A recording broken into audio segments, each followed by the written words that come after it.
Welcome into STB Sports Take, simply the best sports podcast. I'm your host, Sean Bingham. I got my main man, Kevin Humpherys, here. Thank you for joining us. We are on YouTube, Spotify, Apple Podcasts, everywhere you get your podcasts. We are there. Thank you for joining us. Please hit the subscribe button, the follow button. Join us on TikTok and Instagram as well, you guys. Great podcast for you today. We're talking WNBA and Caitlin Clark. We're talking NBA free agency. We've got a Jake Retzlaff update for you out of BYU. A lot of good stuff. Going to start immediately, though, with the Indiana Fever, the WNBA, and Caitlin Clark. Last night, the Indiana Fever won the Commissioner's Cup, which is the WNBA equivalent of the in-season tournament from the NBA. And here's my take on it. It's lame. Like, I get it. They're trying to increase the fans caring, trying to increase the players caring about early season play. But the reality is it's kind of lame. Like, we had the Lakers do the in-season tournament this year, and they hung a banner in the arena for the in-season tournament. The Lakers. We're not talking about the Charlotte Hornets right now or the New Orleans Pelicans hanging a banner for the in-season tournament. The Los Angeles Lakers hung a banner. I'm guessing the NBA made them to try and make it that much more exciting, but it's just kind of lame. You know, last night we had the Indiana Fever in the locker room after the game with goggles on, spraying champagne. We're like 16, 17 games into the season, and they're spraying champagne in the locker room like they just won the world championship. I think it's lame. I understand the whole purpose behind it. I do. I just think there's better ways to do it. And the best way would just be if you had competitive athletes who truly cared all of the time about playing at the high level. But instead, you've got players that don't care as much, and therefore the fans don't care. You know that there's a quote from Remember the Titans where he says, "Attitude reflect leadership, Captain." And if the players care, the fans will care. As fans, when we can see the players don't care because they're sitting out games, they're taking time off, they're doing their load management, they're doing all this crap, in turn, we don't care either. We're like, oh, I don't care because the players don't care. That's why we care so much in the playoffs, right? Because the players care so much. So the All-Star game, same thing. We see the All-Star game just getting worse and worse and worse in the NBA. It's because we can see that the players don't care. It's just this like random Harlem Globetrotters show-off moment, whereas you look back 20 years ago and it was like diehard competitive athletes going at each other for the first time, or seldomly they get a chance to really compete with these top athletes against each other on the same team, and it's just a different show. And now it's just kind of like a three-point contest, basically. So to me, the bigger problem is the players not caring. It's kind of, there's so much money now that the players are a little bit spoiled. They're all kind of prima donnas. And they know that if they can lengthen their career, which I don't blame them for this, they know that if they can lengthen their career by an extra contract, that's going to be, for the stars, that's hundreds of millions of dollars if they can go a few extra years. So I get it, but to me, the bigger problem is players not caring. So with that, congrats to the Indiana Fever. They did win the Commissioner's Cup. It's meaningless, though. Go win the WNBA title. That'll be something to spray champagne about. The bigger story, though, ironically, out of the game last night, Kevin, was that Red Panda fell from her unicycle and was actually taken away by ambulance.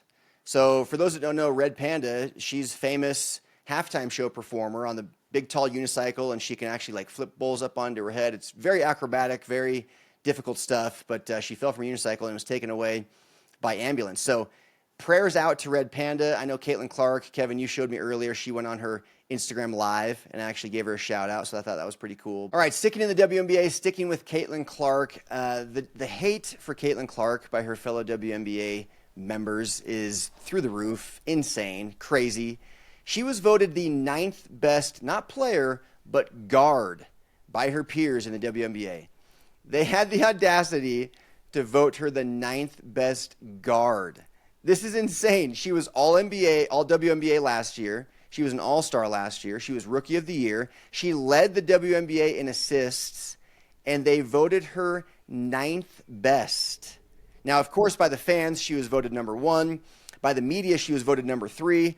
I think those are relatively fair. She has sat out like 8 or 9 games with little injuries. Her shooting percentages are actually pretty low. She's like 39% from the field, 29% from 3. But her assists are high, 8.9 a game, and we know what she is. So for her peers to vote her the 9th best guard is truly laughable. It's petty. It's embarrassing is what it is. And take a look at this, you guys. This right here is the Caitlin Clark effect. Look at this. Caitlin Clark herself got more votes from fans than the entire league combined got the year before she entered the WNBA. This is the Caitlin Clark effect. This is why every single player in that league should be thanking her and thanking their lucky stars that they're in the league at the same time that she is, because she is elevating the entire league. She is doing it. She had more votes herself than the entire league combined the year before she got there. This is insane. This is the Caitlin Clark effect. I'm not saying they should all bow down and worship her. I'm not saying she's the best player in the league, but she's clearly the most important person.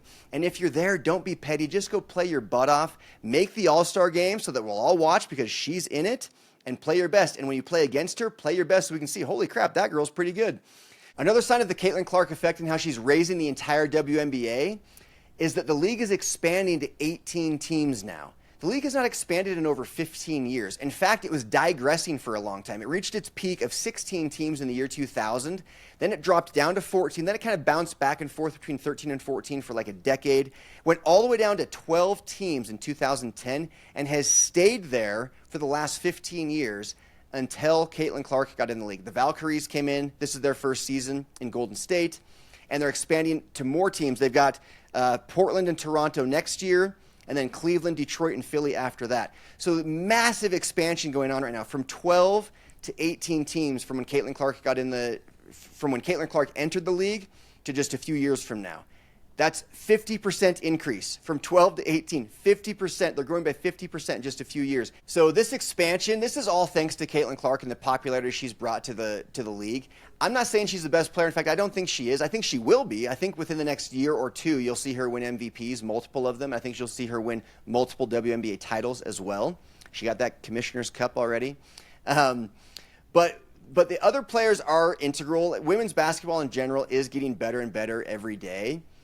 But there is no doubt, no question, that she is more valuable from a financial standpoint, from a popularity standpoint, than the entire league combined. We watched the ratings drop by 55% when she sat out. We just looked at how the All-Star votes, she got more by herself than the entire league got the year before she entered. We're now looking at the league expanding by 50% now that she's in the WNBA. They got their own private chartered flights. All of this happened the moment Caitlin Clark came into the league. So here's a fun fact to show just how underpaid Caitlin Clark certainly is. One of her basketball cards just sold for $366,000, which is more by nearly $30,000 than the entirety of her rookie contract, which is for 4 years. Her 4-year contract is $338,000. One of her cards sold for $366,000. I'm sorry, there's not another 5 players combined whose cards you could go find that would sell for that dollar amount. Caitlin Clark is the only player that is clearly underpaid because the league has been losing money for its entirety. And so you can't say that you're underpaid when you're not profitable. But she is bringing in massive amounts of money. Another Caitlin Clark effect, she just dropped, finally, I don't know what Nike's doing, by the way. Like, what is Nike doing? They've had her signed for 2 years, and they still don't have a signature shoe. At least they finally did a Caitlin Clark edition of the Kobe's, and they sold out within minutes. Yeah, real surprise. Nobody's surprised at all, actually. I don't know what Nike's doing. They could have made hundreds of millions of dollars off of her already in the last couple of years if they just would have created a signature shoe. But for whatever reason, they've waited and waited. Now they dropped the Caitlin Clark edition of the Kobe's. They're pretty freaking sick. I might go get a pair myself. And they sell out within minutes. This girl is on fire. And Kevin, you asked the question earlier, is she the most valuable athlete in the world? Maybe not in the entire world when you think about Messi and Ronaldo and some of those soccer guys. But she's certainly the most valuable American athlete. I would say she's more valuable than even LeBron and Steph right now. I mean, those would be the two to rival her, LeBron especially at number 1.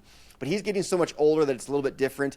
She is making the entire league so much money. And to see what she's doing, you know, we look at her cards, we look at her All-Star votes, we look at her shoes, everything she's doing, it's like she's got the Midas touch, it just turns to gold. All right, moving on to the NBA and free agency. The Lakers and LeBron James are going to stay together maybe for another year. LeBron picked up his player option, nearly $53 million, but there's already little cryptic messages being put out by both sides. Sounds like Rich Paul and LeBron are saying, maybe we might request a trade and waive our no-trade clause for certain teams because we want to go play for a contender. We can see that the Lakers are building around Luka and planning for the future. But LeBron's going to be 41 next season. He's got to win now if he's looking to win at all. And the Lakers, meanwhile, are making it clear that they're not letting him call the shots in Los Angeles. They've got new ownership, and they need to plan for the future. They can't rely on a 41-year-old to do anything other than maybe help him sell a few extra tickets for this season. So we could likely see LeBron leave Los Angeles and retire somewhere else. There's talks of maybe Cleveland, of course, going home.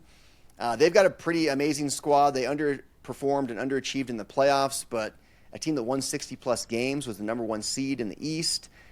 That's a pretty appealing team if you're LeBron James.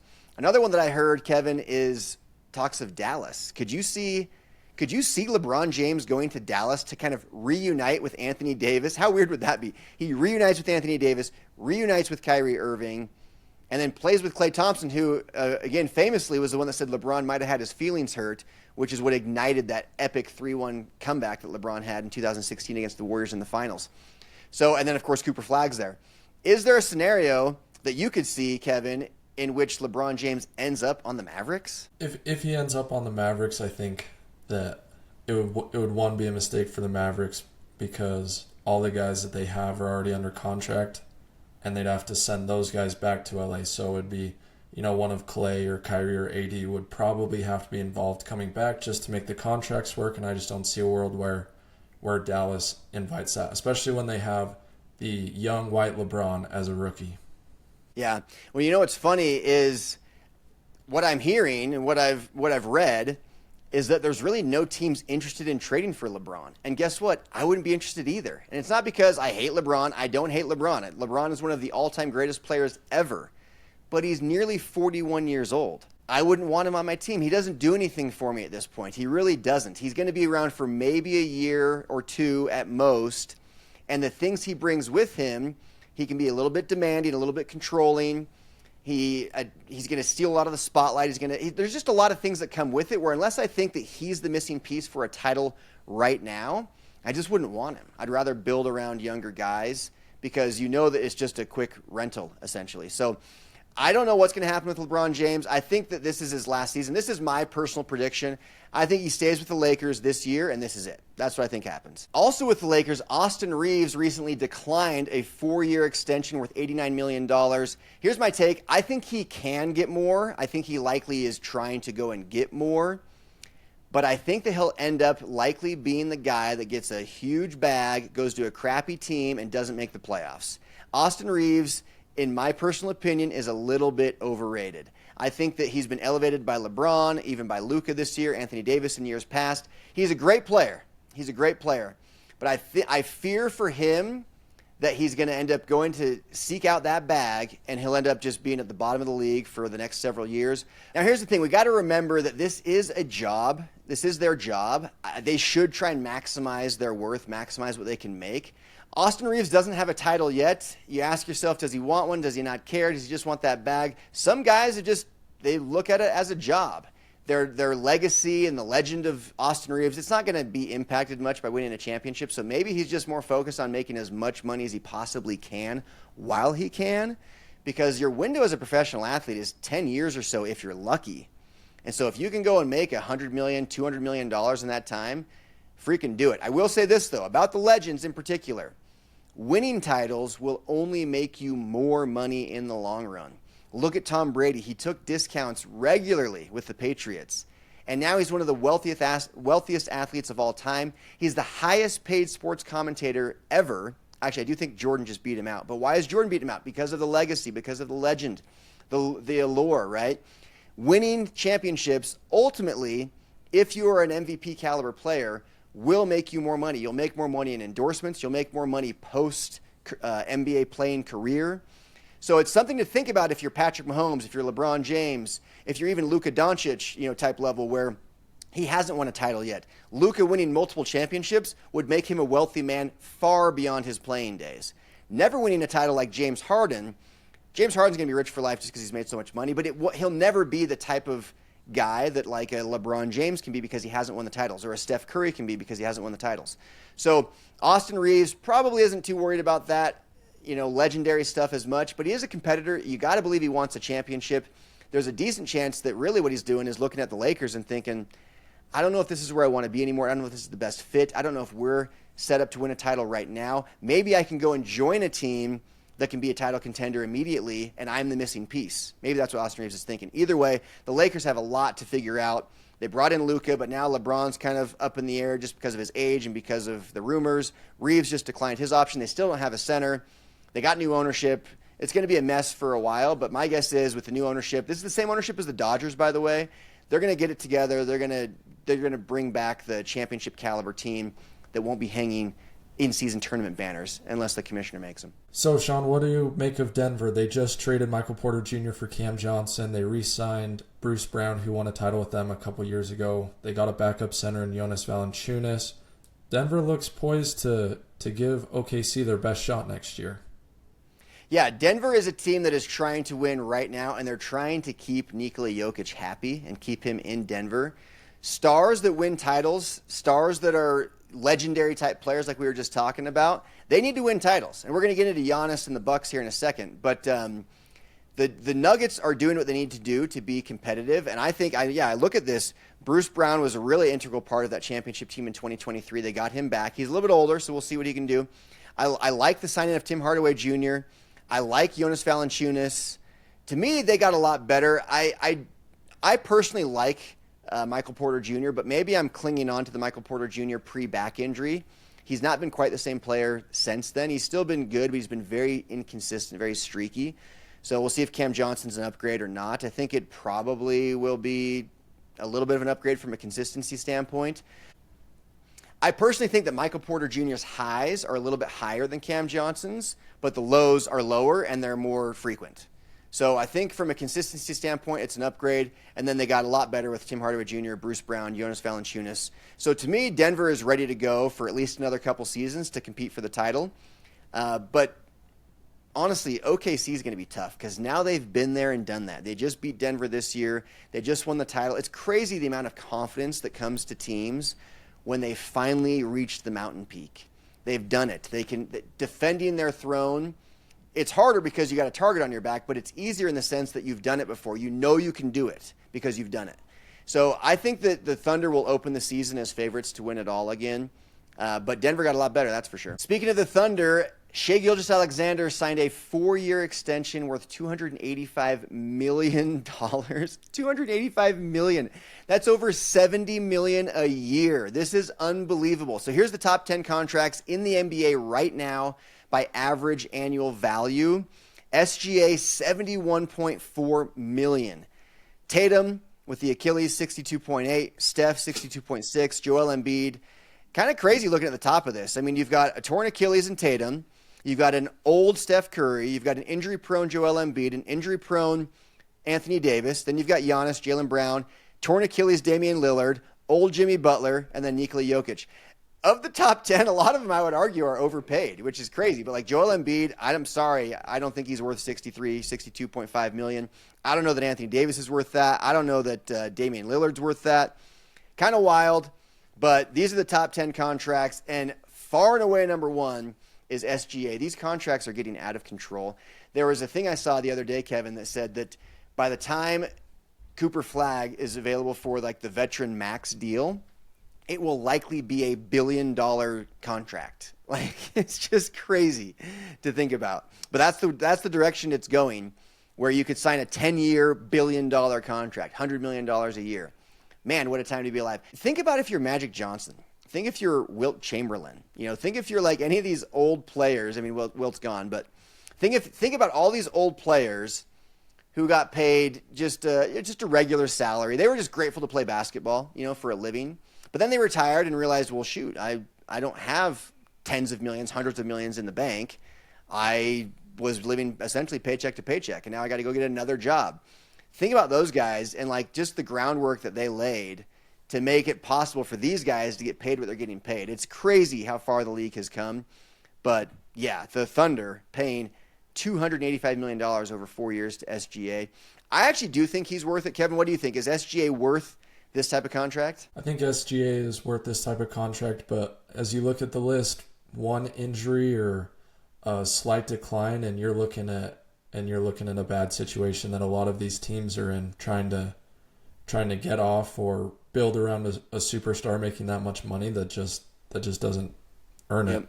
Can sink your franchise. One of the names on that list of top 10 contracts in the NBA was Damian Lillard. He is, of course, tore his Achilles these playoffs, and the Bucks recently waived him. They're going to now pay him $20 million plus per year for the next 5 years. This trade was an absolute disaster. It didn't work, first of all. It just didn't work. Like, they didn't go well together. The Doc Rivers hiring was a bad move by the Bucks. Damian Lillard trade was a bad move by the Bucks. Letting go of Drew Holiday and Chris Middleton, like, every move they made seemed like the wrong one. If I'm Giannis, I just want out. Giannis is too good. To me, Giannis is still probably the best player in the league. I know most people say it's Jokic or maybe SGA. I personally think Giannis is the best all-around player in the league because defensively, he's light years ahead of those other two. And offensively, maybe he can't, shoot from three as well, and he isn't as good of a ball handler, but he still scores more than Jokic does. So to me, Giannis is the best basketball player in the world, and he's got several prime seasons left. Don't waste it in Milwaukee with this absolute disarray. So they went and signed Miles Turner. Rumor has it that Giannis is a little bit upset about this. He wanted Miles Turner, but he didn't want him to waive Lillard, and now they're having to pay him $20 million plus per year. This is going to make it hard to go get quality players to join Giannis. If I'm the Bucks, I would trade Giannis. I just would, because I think both parties will end up being better. If the Bucks traded Giannis, they could get the largest haul in the history of the NBA. Giannis needs to get out of Milwaukee, and Milwaukee just needs to trade him. Both parties will be better off if this happens. He can't stay there. He's too good of a player to stay there. And the Bucks would get the largest haul in the history of the NBA if they traded him right now. So they could get a massive haul. They could get a couple of other star players. They could get picks for years and years to come. And Giannis could go somewhere where he could win a title right now. The Bucks have no shot. They have no shot at winning the title. They just don't have the personnel. They don't have the coach. They don't have the players. They just aren't going to do it. And it's not going to be next year. It's not going to be the year after that. They are not competing with the OKCs and the Denvers, even potentially the Cavs and the Pacers. They're just, even the Celtics, a couple years from now, they're rebuilding like crazy right now around Tatum when he comes back healthy. I just don't see the Bucks being able to compete for a title for at least 2 or 3 years. And if I'm Giannis, I don't want to be around for that. And if I'm the Bucks, it's like, you know what? Let's just get a massive haul right now, because every year you wait to trade Giannis is a little bit less you can get, because Giannis is 30 years old now, and so he's not exactly a 25-year-old. He does have several good years left, though. There's no question, especially with the style of play he has, he can have 4 or 5 more fantastic years at championship MVP level play. If I'm the Bucks, I trade him. I get the biggest haul in the history of the league. I rebuild right now, because it's just a matter of time before he demands that trade. And the second he demands the trade, your leverage goes way down. I would preemptively unload it and just go get what I can and just rebuild now, because every move you've made has been the wrong one. This could be the right one. Okay, Kevin, sorry, real quick. I got to go back to the WNBA. I forgot something I wanted to talk about when I was talking about just the bitterness of the league around Caitlin Clark. Kelsey Plum stock was sky high for years. I feel like it's dropping bit by bit right now because of these 2 interactions she had with fans recently. Check this out. The bus was right here. There's like 2 hotels here. Yeah. Don't y'all find that kind of weird? Low-key? Like low-key, come on. A little, but Okay. I'm really turned off right now. I'm just a fan, though. I know. I appreciate that. You sign one, you put my name on it. I'll Awesome. sign one. That's what I get you on that one. Yeah. Keep killing it this year. Appreciate that. Whichever one. This is crazy. This is a league that has been desperate for attention, desperate for fans for decades.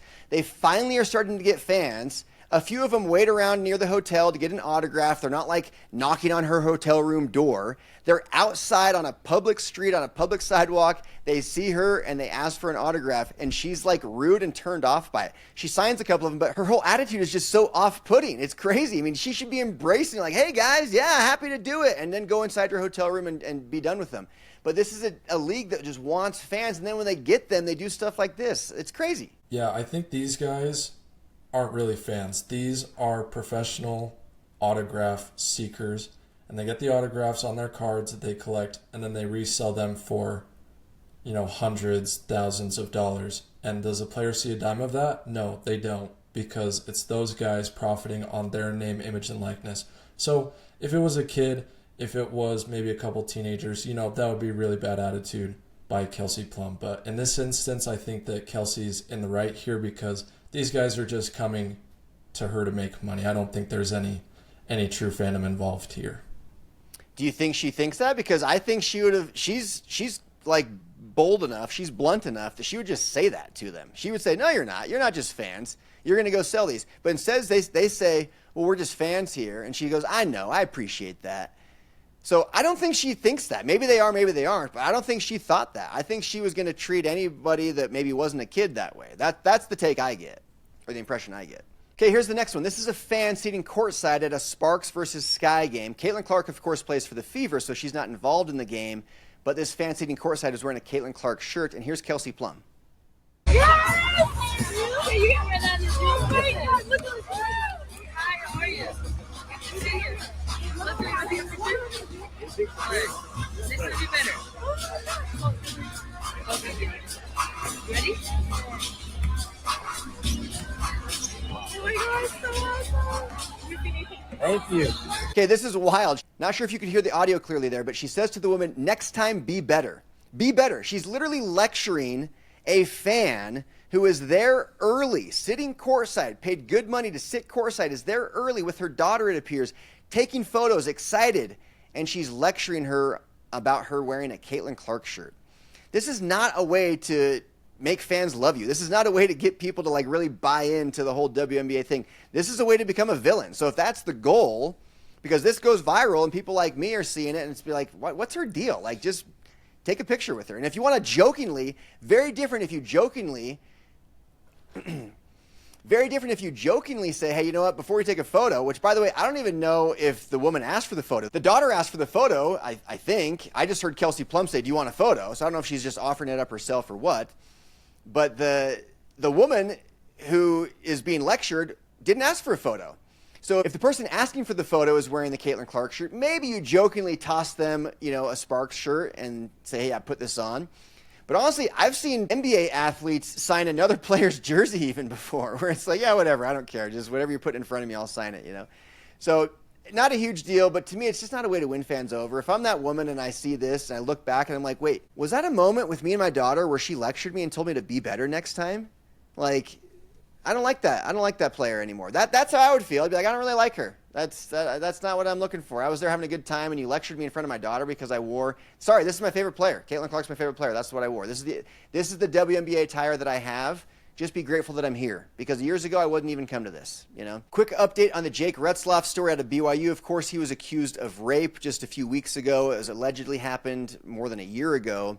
The Jane Doe and him both have mutually moved to dismiss the case, which tells us that they settled outside of court. What happened is text messages surfaced showing that this Jane Doe had flirtatiously been texting Jake Retzlaff for months after the alleged rape, which isn't exactly, in my opinion, behavior that I would expect from someone who had been raped. Now, of course, it's all going to be confidential, so we don't really know, but what we do know is that Jake Retzlaff broke the honor code. He's admitted to it publicly. The BYU honor code says you can't have premarital sex. He's admitting to the whole world that he did. And so he will be suspended. They're saying 7 games, which means he's just going to transfer. He's out of there. So as good while it lasted with Retzlaff, if you're BYU, great year last year, 11-2. This close to the Big 12 title. Would have been nice to see him again for the Cougars this season, but that will not happen. We're going to see him transfer. Happy Bobby Bonilla Day, everybody. Yesterday. Every July 1st, Bobby Bonilla, who is long since retired from Major League Baseball, is paid $1.2 million by the New York Mets. This is a crazy thing. He had a contract. There was like $5.9 million left on the deal. Instead of just paying him the $5.9 million up front, they agreed to pay him nearly $1.2 million for 25 years. Now, they had supposedly done some investment with, you guessed it, Bernie Madoff, and they thought that they could make more money by doing it this way. They were going to pour money into this investment with Bernie Madoff, make a whole lot more, and it would be no big deal to pay Bobby Bonilla the 1.2 for the next 25 years. Well, for those that don't know, Bernie Madoff was the head honcho, the starter of the largest Ponzi scheme in the history of the world.